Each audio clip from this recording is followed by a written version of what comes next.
Hey, fellow storytellers, let me ask you a question.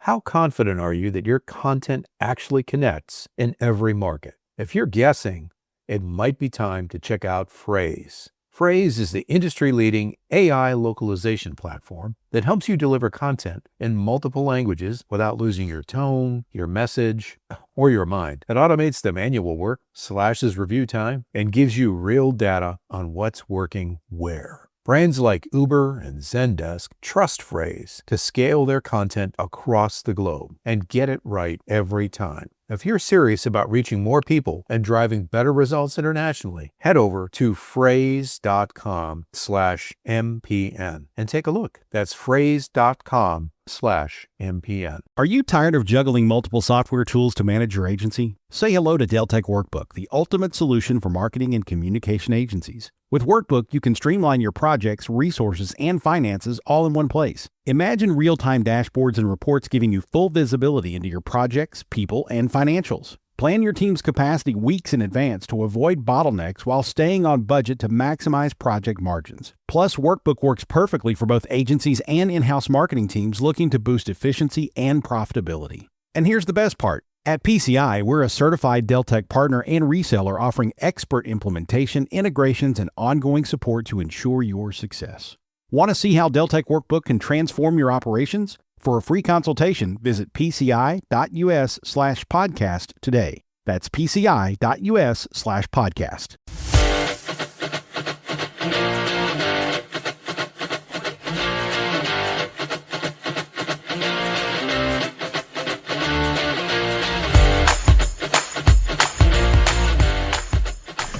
Hey everybody, welcome to Storylines Live, the only podcast that explores the power and the meaning of the most important story in business. The one that answers why somebody would buy from you, work for you, invest in you, or partner with you. I'm your host, Paul Furiga, along with my talented co-host, our content manager, Tara Darazio. Hi. Today we're really going to dig into stories and understand a specific form of story that, I don't know, Tara, it scares most people, I think. Yes. Writing a book, be it nonfiction or fiction, I think is probably one of the scariest tasks. And for people who have done it or attempted it, a lot of other people will say, but you don't have to do that. Why did you do that? So we're going to talk about that today. Right. On Chapters with Paul. So absolutely. We're glad you're here. Paul wrote a book a few years ago, Finding Your Capital S Story, Why Your Story Drives Your Brand. I had to make sure I got it perfectly right. Now, Paul, why a book and why this point in your career? Because you really could have probably done this anytime. Why was it the right time, and what was that motivation to say, okay, now's the time to put this into a book? That's a great question. And I think the answer for a lot of things in life that you might want to do that seem challenging at first is everything just comes together. And in the case of the book, our trademark process, story crafting, was evolved enough that it was ready for wider application for a lot of companies and organizations that we'd worked with. And we needed a way to describe what we do that folks could refer to, share with other people, and also demonstrate thought leadership. And that's something we'll talk about with regard to nonfiction books. With fiction books, it's a little bit different. There is a sort of a thought leadership there. Right. There's some passion involved, too. Exactly. So how do you actually get started? What's kind of step one, or what was your step one in doing this process? Well, you have to have a big idea or a burning desire to share something with the world, right? And certainly the book that I wrote is a big part of that, right? It's a distillation of my career and everything I learned about storytelling, as well as sharing our process. Exactly. So did you work with anyone on this book, or? I absolutely did. And I think this is very important. Whether you might be thinking someday, I think I have a fiction book in me or a nonfiction book, I think it's important to have other people that you trust help you through the process of writing the book. I had an editor, Bonnie Badzowski, and she has a company called Gravitas Press. She's a fantastic editor. I'm a professional writer. I mean, I spent 20 years in journalism writing and editing something like 20,000 stories, and I needed help. So if I needed help, then I think anybody else who may not have that experience probably would benefit from working with someone else. And as part of that, because you're so close to this material, yes, it's all inside your head. You think, how can it possibly go into, a few hundred pages? Exactly. And when we get to the second half of the episode, we're going to turn the tables here, and we're going to talk about Tara and her book writing process and how that went. Yeah.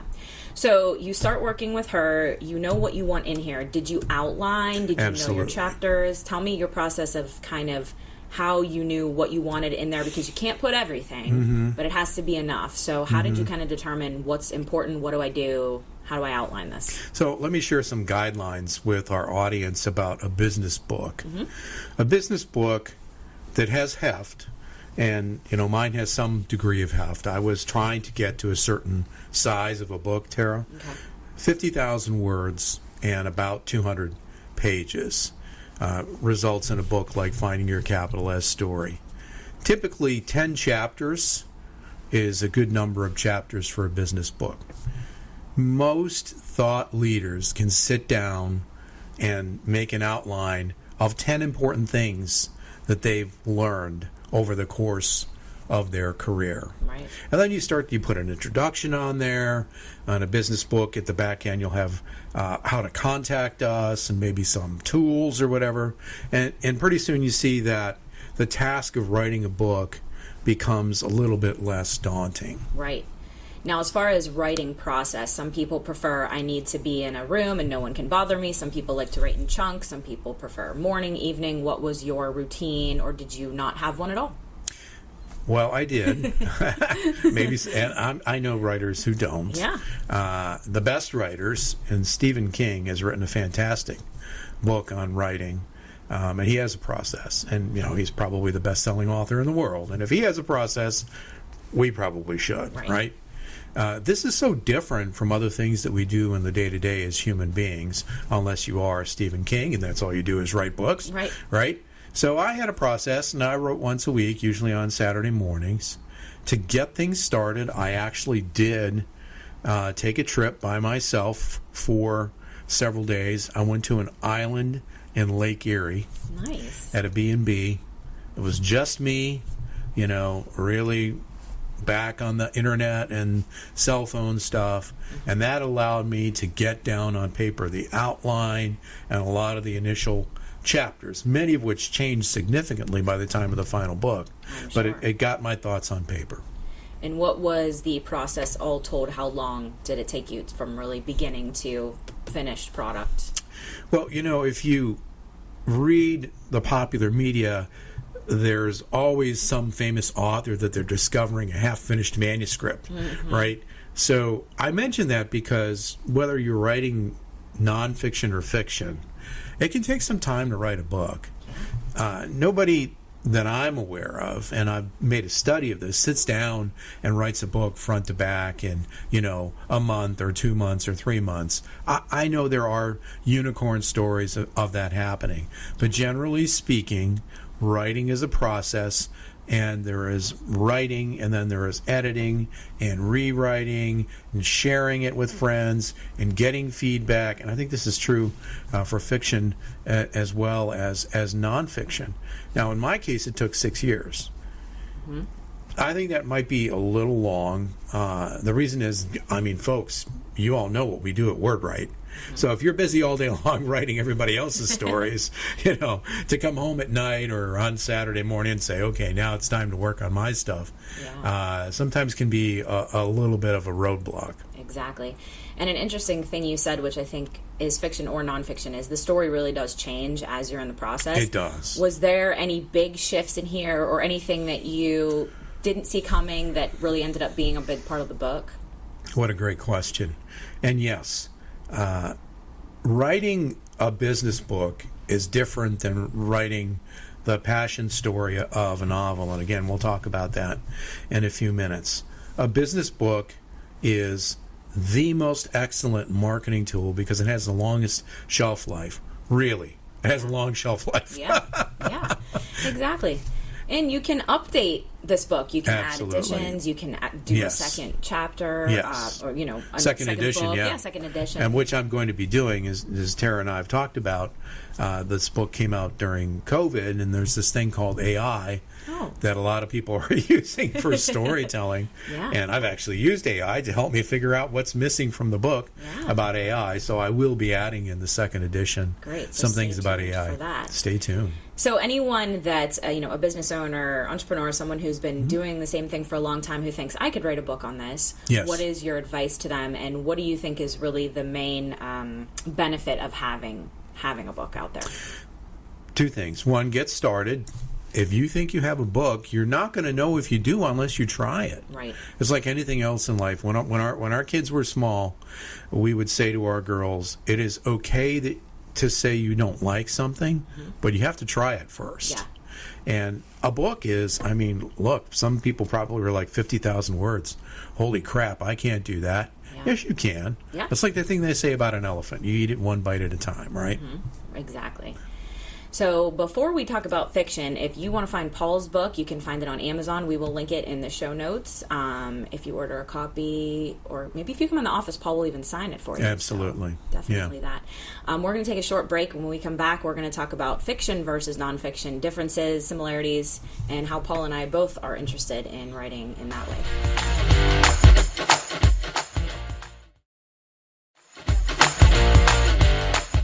All right, welcome back. We are now going to focus on fiction writing. So Yes. Paul and I both have had an interest in writing fiction, and we've both started novels, many on my end. I don't know about you, Paul.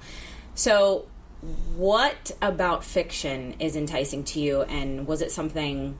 For me, I was probably 3 when I really started to think I want to be a writer, I want to write books. When did you really get interested in the fiction, in books in general? Wow, it was also a childhood thing for me too. I would say that when I was in middle school and I really started to write, I realized how much fun it was. I'd been a big reader before that. My wife is always joking with me. I have like 5 piles of 11 books around the house everywhere, fiction and nonfiction that I've not finished reading. A gene that was passed on to our kids, especially our younger daughter.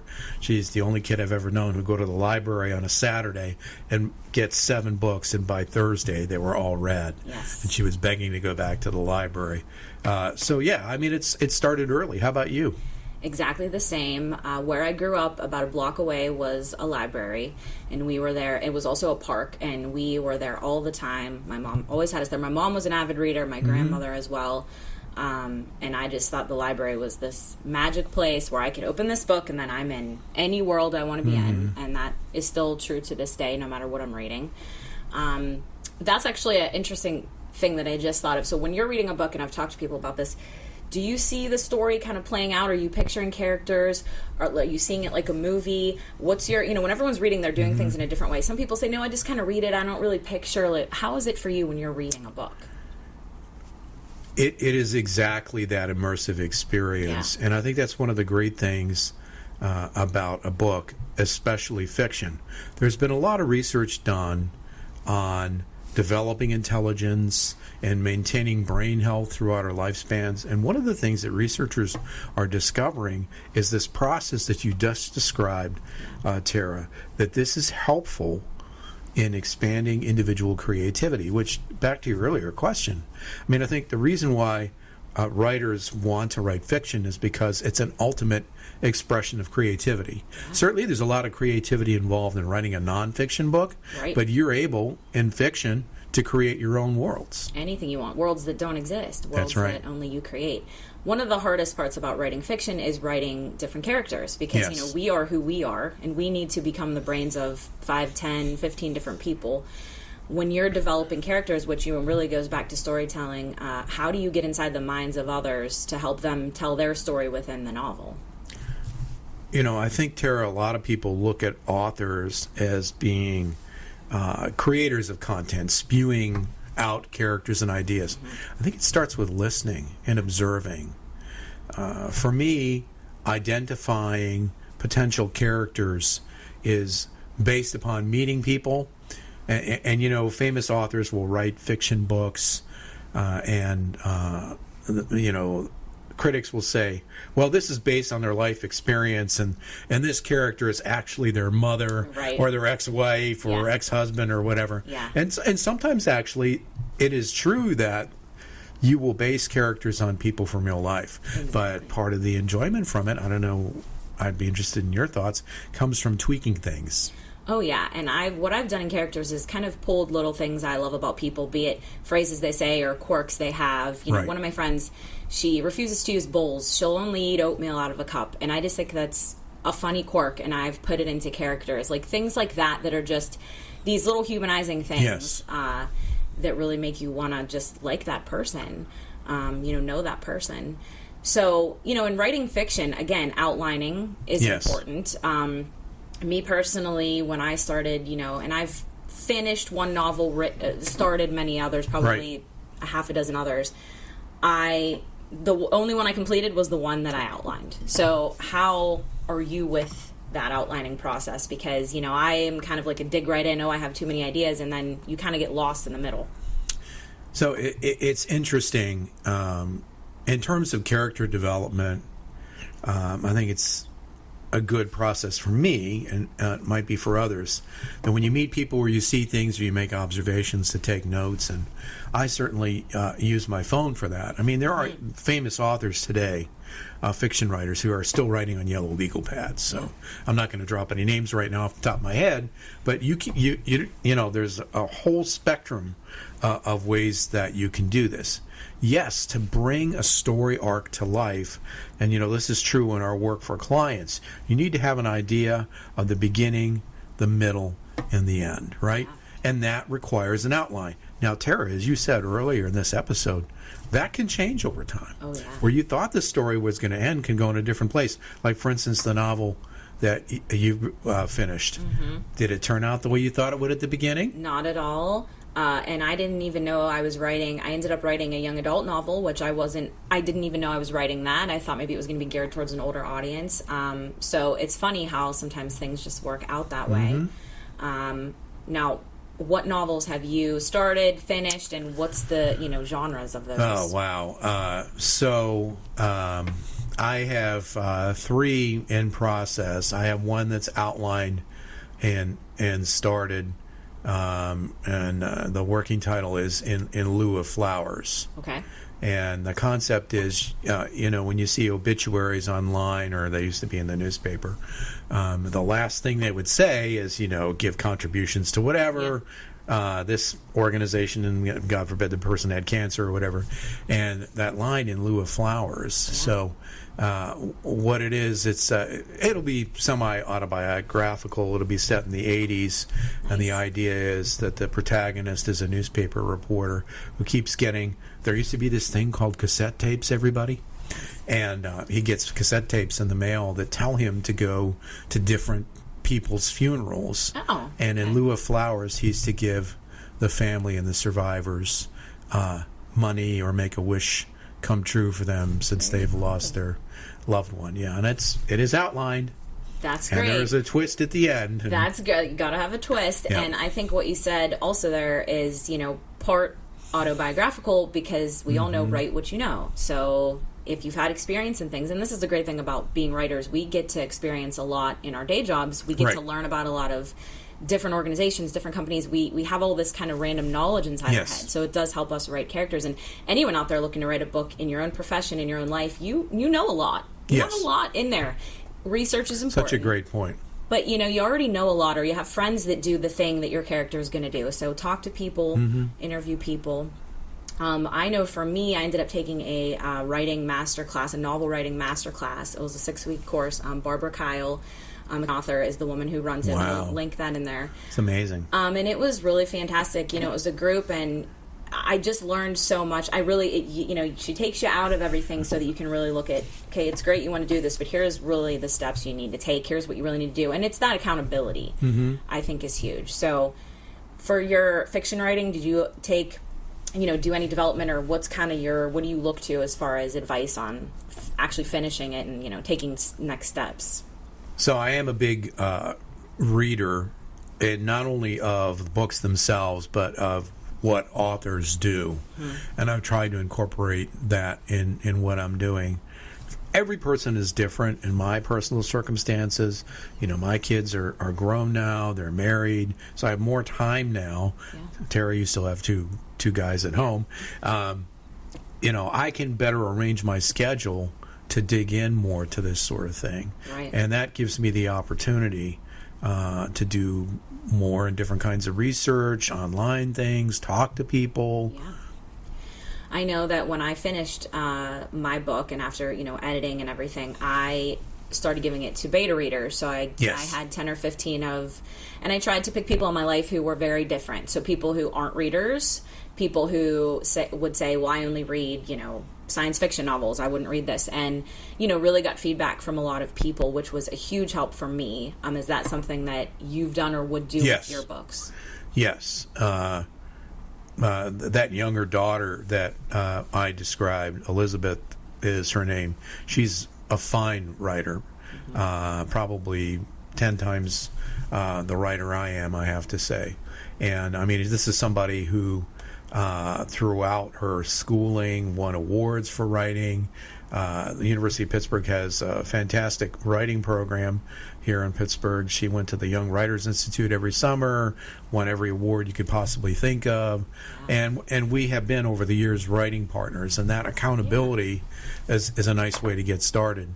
In lieu of flowers, the outline got done one summer when she was home from school, and she was writing one of her books, and she sat me down at another computer in the same room and said, "All right, Dad, get cracking. Get the outline down." That's amazing. That's so nice to have a person like that, especially, in your own family. Yes. And I think, what I learned from the beta readers, and I had really specific questions for them, what didn't make sense, or what wasn't fleshed out enough, or was there a part that you thought this wasn't necessary? What are some questions that you think people can think about with their fiction writing as far as, asking people those as they're reading?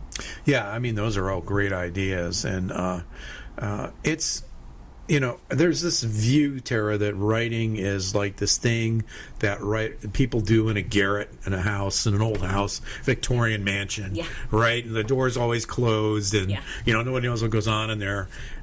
There's some of that. You need to get your thoughts on paper, whether that's in your computer now or whatever.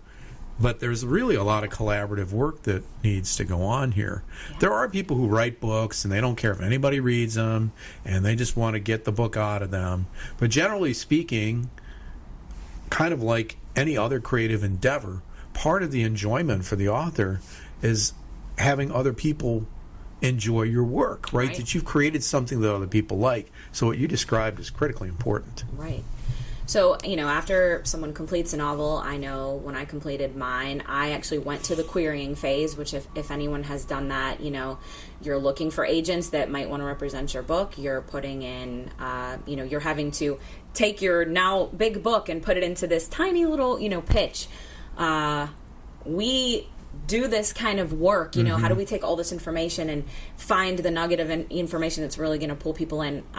What's advice when you have, you've done this thing and you have something you want to share and now you have to cull it down? How do you do that? How do you step away from it? Well, one thing that I've done, and a lot of times you'll see blurbs in books. Famous people will say, "Oh, you got to read this author's book," or whatever. Take that down a little level and just say to the people that you had read the book, you did a great job, Tara, of describing that. What's your summary of the book? Not give me a testimonial with 10 exclamation points that's going to go on the jacket, but what did you get out of this book? And then that's really helpful, I think, in terms of pitching to agents or publishers to say, this is what the book is about. And, it's not you out of your head.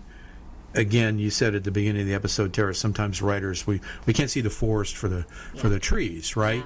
It's you're capturing the thinking of readers, which is really what any agent or publisher wants. They want to know, is there a market for the book? And if you have people's thoughts to share, that's excellent. Right. And, You can go to the traditional publishing route, look for an agent or publisher, or you can self-publish. There's a lot Right. of options now to do things yourself, so you can get a book out there and have it up on Amazon or wherever you choose to sell Right. it fairly quickly if that's the route you go, whether it be fiction or nonfiction. And I think both of those have pros and cons, so I think that's a personal choice, really. They do. And I think, we'll just kind of wrap with a few thoughts here. And one of those is that, finding your capitalist story is self-published. Right. I actually set up a publishing company, and as you said, Tara, I was able to get the book on Amazon, and the other books in the pipeline are going, in my pipeline, are going to be going the same way. Yeah. If you think that things are bad in the news business, the book publishing business is even worse. Even the major publishers, if they can promote 500 books a year properly, they're lucky. Yeah. It's just the way things are. Yeah. And that's one thing I would say about self-publishing versus having, quote-unquote, a traditional publisher. And there's hybrid publishers now, too, that they have all the back-end stuff and they will do some marketing promotion, but theoretically you're getting a better bit of exposure. Because, I can remember years ago I had a friend who wrote a book, and this was the nightmare before self-publishing was considered credible and legitimate. He wrote a book. It was a major publisher. One of his friends called him one day and said, "Hey, I'm at Half Price Books. There's a table here with 500 of your books, and they're selling them for $0.25 each." Oh, no. Yeah. That's not what any author wants to have happen. No disrespect to discount booksellers, but basically what they're saying is your book's not worth anything, so I'm dumping it. Right. Yeah, that's definitely hard. Yeah. Well, and I think, to wrap us up here, and a key takeaway is if you want to write a book, be it fiction or nonfiction, read books, read the type of books that you want to write. You will learn a lot. There's many different writing styles, but I think I know for 2025 I made a commitment to read more. It is hard when you have younger kids and work and all of that, but I'm on my 11th book of the year, and we're only in May, so, pretty good. You're doing pretty good. So, that would be my advice. What would be your advice for anyone wanting to? The same. I think that's great. And one side note, you can do Audible books. Yeah. I think that's valuable. At some point, as you hone your idea, I think it's important to actually look at words on the page. Even the best Audible books start as words on the page. Exactly. So you do need to do that at some point. But I have so many friends who do listen to books on Audible, and I think that's a fine way to consume content, especially fiction. Absolutely. Well, thanks for joining us today on Chapters with Paul. Hope you learned a little bit about the writing process. If you want to know more, about Paul's book, or want to talk to us about your capital S story for your business, reach out to us. Find us on LinkedIn, send us a message. We would love to have a conversation with you, and we'll be back with more episodes very soon.